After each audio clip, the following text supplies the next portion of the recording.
این هفته خبر تو خبر داره براتون از خیمه شب‌بازی هسته‌ای شیخ فری و شوی مسخره‌ای که قرار بود حکم قدرت نمایی هسته‌ای داشته باشه. آقای دکتر بسم الله الرحمن الرحیم. این واسه سانتریفیوژ بانک خونه آقای دکتر، یه سانتریفیوژی که واسه بانک خونه قبلا از آلمان می‌خواستن بخرن، مشکلاتش ما الان واسهشون ساختیم. این یه سانتریفیوژ میچرخه، این خونی که میذارن توش چیزای خون رو از هم جدا میکنه، مشتقاتو. بله. اینم دوتره هایی است که الان دیدید و به خصوص مال قربالگری، این سیستم قربالگری بچه. بله الان دید. بله.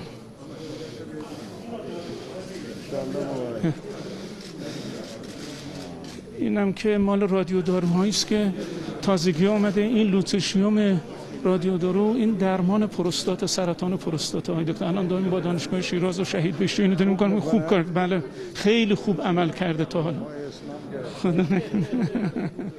اما هنوز یکی دو روز از این نمایش مضحک نگذشته بود که تأسیسات نتنز ترکید و برق از عمامه عظما پرید. سخنگوی انرژی هسته‌ای آخوندا اول میخواست قضیه رو ماسمالی کنه و بگه یه حادثه بوده. همونطور که من قبلا هم گفتم، حادثه ای رو ما داشتیم در بخشی از قسمت‌های برق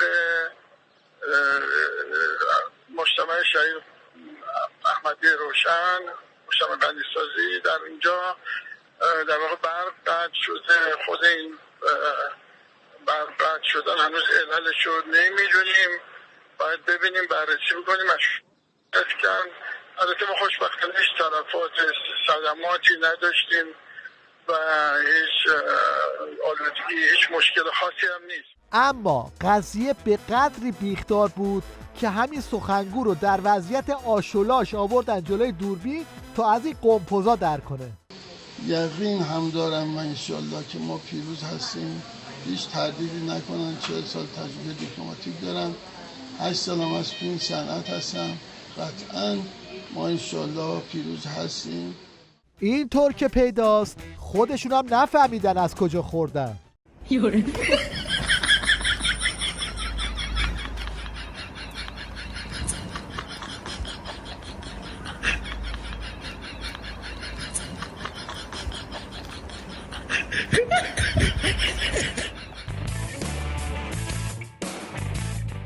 این مشنگ و دولم که مثلا رئیس سازمان انرژی هسته‌ای آخونداست تا دیروز از این افهام می اومد. خب عنایت دارید، ما حدود مثلا 7-8 ماه پیش سالن مونتاژ سانتریفیوژ ما رو دشمن متاسفانه منفجر کرد، اما ما باز نایستادیم. الان امروز هم اعلام شد که سالنی که جبران کننده اون سالن از دست رفته هست رو تونستیم برپا بکنیم، البته به صورت موقت. الان در دل کوه نزدیک نتنز الان شبانه روز داریم کار میکنیم که تمامی این سالن‌های حساسمون رو دیگه میبریم در دل کوه انشالله. امیدواریم. اما بردن تأسیسات توی کوه هم دردی از عظما دوا نکرد و همین صالحی مجبور شد بیاد و از این حرفا بزنه. رئیس سازمان انرژی اتمی اقدام تروریستی در بخشی از شبکه توزیع برق مجتمع غنیسازی شهید احمدی روشن نتنز را نشان دهنده شکست مخالفان پیشرفت‌های صنعتی و سیاسی ایران در جلوگیری از توسعه صنعت هسته‌ای از یک سو و مذاکرات رفع تحریم‌های ظالمانه دانست. پاسخگویی آخوندا به این ضربه هم یه چیزی تو مایه‌های انتقام سختشونه. پاسخ رو از زبون خود صالحی بشنوید. ما اینجا جبرانش رو 50% بیشتر خواهیم کرد تا بداند دشمن که ما هم راه مقابله رو داریم. راه مقابله ما راه شرافتمندانه است، راه علمی است. این طور بود که عدو اطوارای هسته‌ای آخوندا بر سر خودشون آوار شد.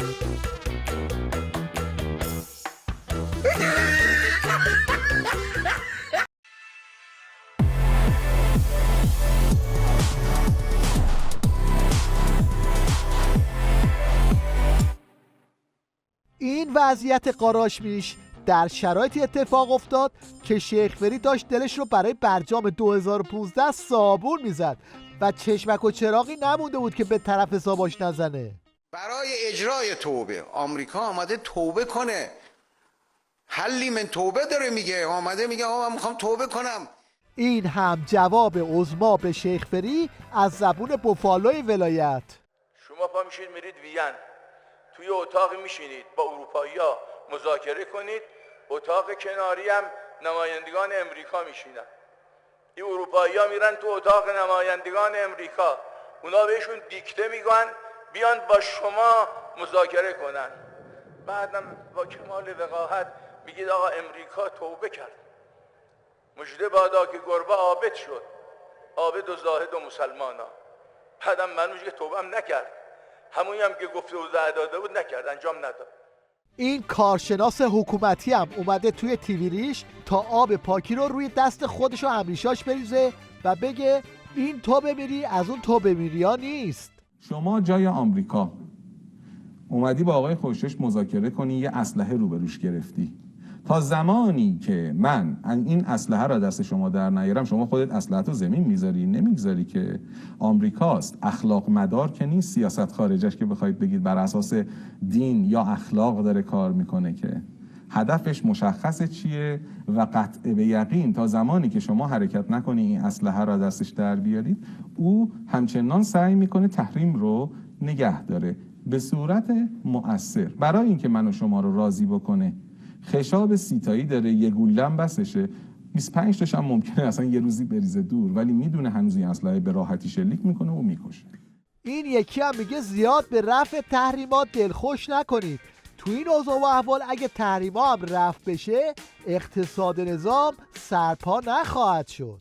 اگر من بیام حق بعده بدم که اگر تحریما رفع شه، اگر تحریما رفع شه ببینید یعنی چی؟ یعنی تانکرهای نفت ایران برن کالای خود ساخته شده اونا رو بیارن. یعنی یه ضربه به اقتصاد ملیه.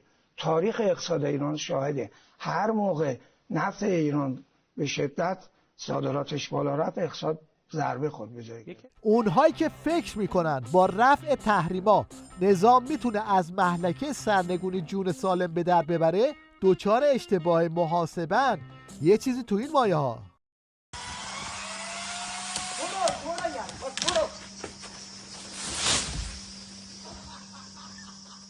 حالا بشنوید از نمایش انتخابات و عظمایی که خوب میدونه دیگه کار از کار گذشته و تنور انتخاباتش دیگه داغ بشو نیست. انتخابات در کشور ما یک فرصت بسیار بزرگه. این فرصت نباید از دست داد. صادقات رای میدین یا نه؟ اصلا رای نمیدم. هر اتفاقی بیفته رای نمیدم. اصلا رای نمیدم. اصلا برام مهم نیست. فقط ایران رو دوست دارم زندگی میکنم. ببین همه اینا گول زدن مردم. به هیچ وجه من توی هیچ انتخابات شرکت نمیکنم. هیچی. اگر میلیارد هم بهم بدن، خونه بدن، ماشین بدن، نمیکنم دیگه چون بیچاره‌مون کردن. نه رای نمیدم. چه اتفاقی بیفته؟ هر اتفاقی بیفته من رای نمیدم. به قرآن قسم من 4 ماه 5 ماه گوشت ندیدم، مرغ ندیدم، چون ندارم بخرم، نه دزدم، نه مالخورم، نه هیچی. نه من، هزاران مثل من هستن. بابا ما انسانیم به قرآن. ما انقلاب کردن مردممون که به اینجا برسن که یه عده بخورن بچپن، یه عده تا میتونن زیر بار فقر کمر بشن. البته یادمون نرفته که همین عظما قبلا چنین وضعیتی رو پیش بینی کرده بود و اسمش رو گذاشته بود مصیبت. آقا جان توجه داشته باشید، مصیبت اون روزی است که مردم پشت کنن به صندوق رأی. مصیبت اون روزی است که مردم پشت کنن به صندوق رأی. این مصیبته و دشمن اینو میخواد.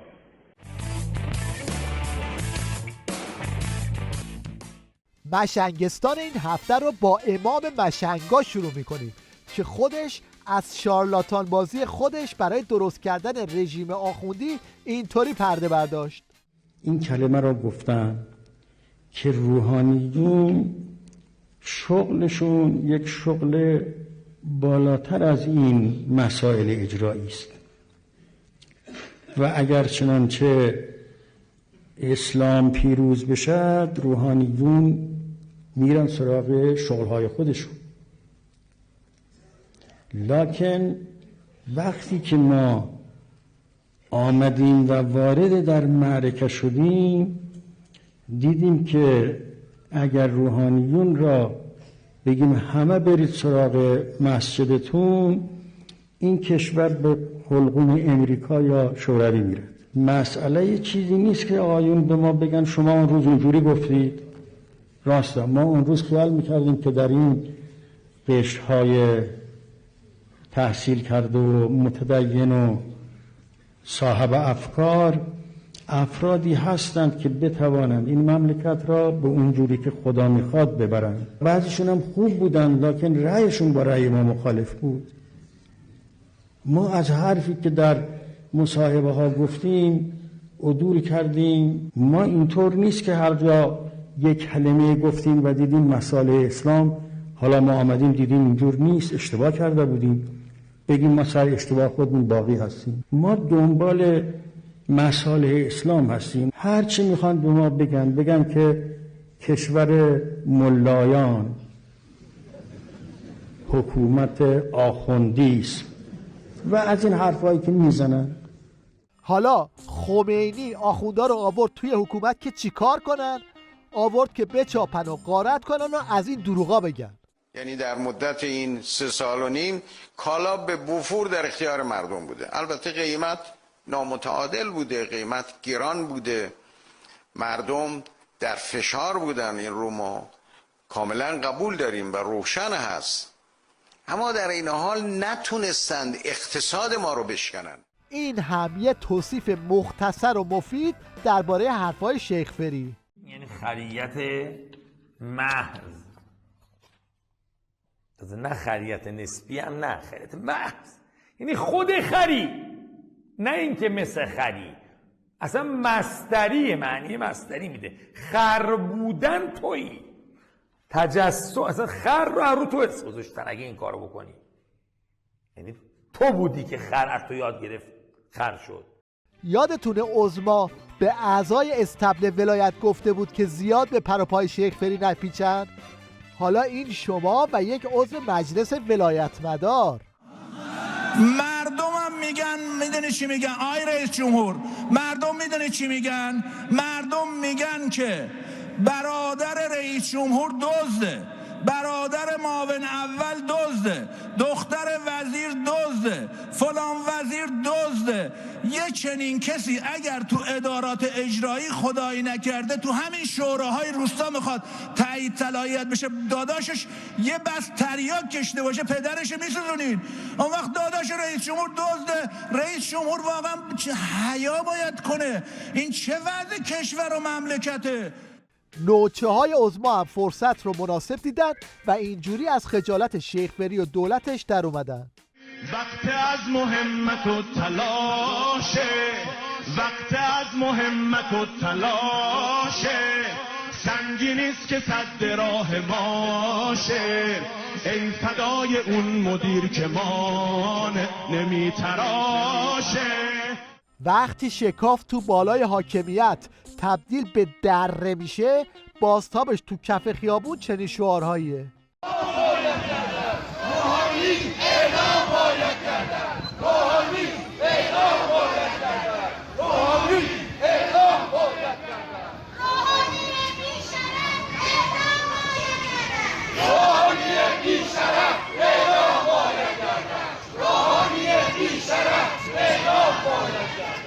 حالا که شیخ فری زده اقتصاد رو درب و داغون کرده، باند رقیبم دنبال نسخه های پیشنهادی خودشه. مثلا این پاسدار عباسی میگه باید آدم ربایی کنیم. آقا اینه ول کن. آقا چی؟ مثلا دیروزشون میگه من بلد نیستم بدون ارتباط با غرب اقتصاد حل کنم. آقا راهش اینه، میخوای مشکل تحریم حل بشه، هر میلیاردی هر گشت میره ماهی یه بار 200 آمریکایی بگیر، بابت هر یه دونش $1 میلیارد بگیر، هفته 1 میلیارد دلار هم بگیری میشه سال 51 هفته است، میشه 50 میلیارد دلار. کی تو برجام قرار بدون ما بگیرن؟ اینه بلد نیست تو توان داخلی جدی بگیری. وزیر بهداشت مشنگ آخوندا به جایی که به درد مردم برسه، کارش شده پاچه‌خواری خامنه‌ای و شرمساری از یه مرد بزرگ که هیچ وقت منو تنها نگذاشت. هر وقت فکر میکنم که شاید برنجونمش، بغض گلومو میگیره. خدا شاهده، به جده سادات، برای که یک بار نشد که من گلایه‌ای بنویسم، نامه‌ای بنویسم و 1 دقیقه بعد جواب نگیرم. بنده خدمت ایشون نوشتم مقام معظم رهبری که مدت‌ها پیش که آقا این تصمیمات یک قرارگاه میخواد که اجرا کنه. رنجیده بودم، دل شکسته بودم. ایشون بلافاصله فرمودن من اولین جلسه رو بعد از مدت‌ها تعطیلی جلساتم خودم میذارم. این هم نحوه مقابله آخوندا با کرونا از زبان کلیپ‌های طنز منتشر شده در اینترنت. اهلی کردن یعنی چه؟ این ماسک چیه رو صورتت؟ واسه پروتکل و این چیزاست. تو چرا اومدی اصلا؟ همون رو کره ماه میموندی دیگه. دیوانه ای وسط کرونا اومدی رو زمین؟ پروتکل چیه مثلا؟ همین واسه کرونا و ایناست دیگه. دیگه چی کارا میکنین؟ به شدت جلوی 13 به در رو گرفتیم که مردم تو فضای باز نشینن. خب میذاشتین تو فضای باز بشینن دیگه. عوضش طرح ترافیک اجرا شد که هر کی وسط شهر کار داشت حتما مجبور به استفاده از فضای بسته اتوبوس بشه.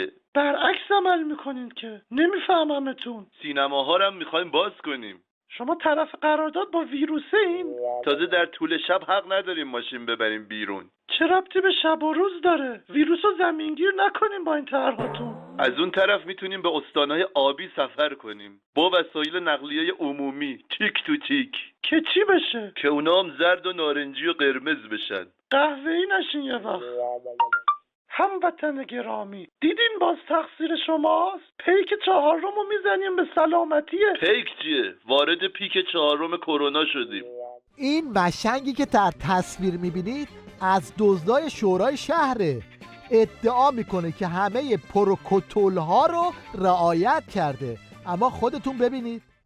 به نام خدا، سلام عرض ادب دارم خدمت همه عزیزان، به ویژه شهروندان محترم شهر شیراز. در ابتدا من خواستم عذرخواهی بکنم از دوستانی که امروز قصد همراهی ما را داشتند و به علت رعایت پروتکل‌های بهداشتی ممانعت به عمل اومد و تشکر میکنم از دوستانی که محدود با رعایت پروتکل‌ها. ریزش تو سپاه و بسیجم اساسی بالا گرفته. پاسدار قاسمی طبق معمول از زمین و زمان شاکیه و ورشکستگی عظما رو اینطوری برملا میکنه. ما باید دروس حسین فهمیده رو از کتاب درسیمون پاک بکنیم. او درست تشخیص میداد که باید مستندسازی بکنه. نسل‌هایی میان که جنگو کلا زیر سوال میبرن، نسل‌هایی میان که عملیات‌ها رو زیر سوال میبرن، مدل جنگیدن ما رو زیر سوال میبرن و بهتره که اسلحه دست نگیریم و بریم مستندسازی کنیم. میفهمید اتفاقا این خلاها رو؟ اینو میگن روشنگر بصیر که 20 سال بعد، 30 سال بعد، 40 سال بعد ببینه. پاسدارا تا دلتون بخواد ژست و فیگور جنگ میگیرن، اما خیلی وقتی که زدن تو کار فرهنگی. همه پهلوانا صلوات بفرستن. اللهم صل علی وآل محمد.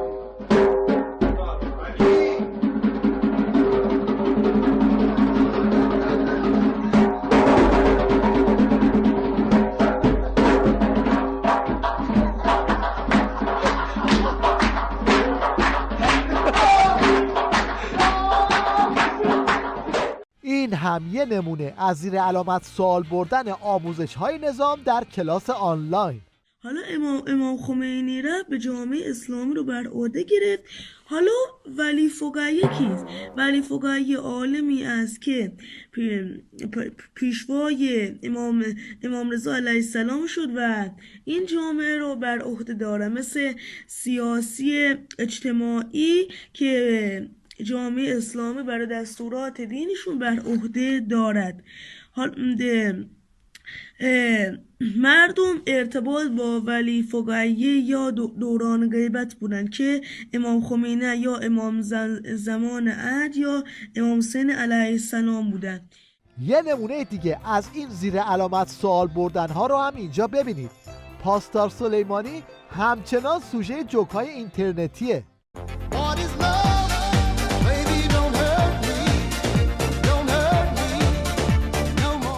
مشنگستان این هفته رو با خزعبلات این جوجه بسیجی به پایان میبریم که با این خالی بندی ها میخواد برای بازار دین فروشی آخوندا بازارگرمی کنه.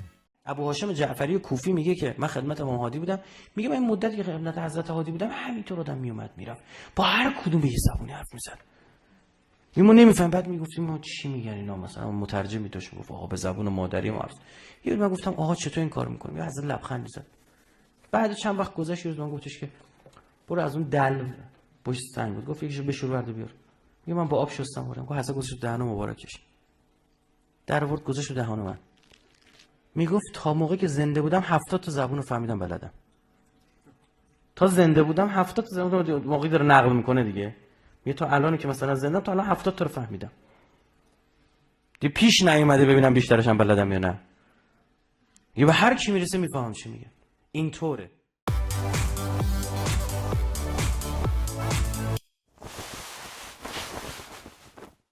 در پایان سری میزنیم به دنیای کودکی و 2 نمونه جالب از نکته سنجی بچه ها رو با هم میبینیم. یکی واکنش بچه ها به بستنی های قلابی. مشکل اینو بگو. مشکل این خب اینه که اینجاش خب یه دونه فقط پسته داره، یه دونه پسته داره خب بادوم، ولی اینو نگاه کنید پر بادوم. این یعنی چی؟ باید داریم 10,000 تومن پول بدیم یک فوت شده گنده دن اینو بخریم بخاطر این بادوم ها. تازه یه دونه هم نیست، نصف یکیه. معنی نداره که باید اینا رو درست کنن. یعنی چی شده؟ اما توضیح بده براش. این یادم بادوم داره مگه نه؟ آره. خب چرا این عکسش اینطوری؟ چرا این بستنی اینطوری؟ تا ما بستنی سالم نگیریم آروم نمیگیریم. آروم نمیگیریم. و یکی هم دختر کوچولویی که خیلی زود حرف دلش رو میزنه و خواستش رو میگه. تو میری فوتبال سر گل برای چه روز میری؟ فوتبال دیگه چیکار کنم؟ هر روز نمیرم که. هر روز میری. نه هر روز نمیرم. میری. الان بابا رو خودشو میخوای یا گوشیشو میخوای؟ گوشیشو.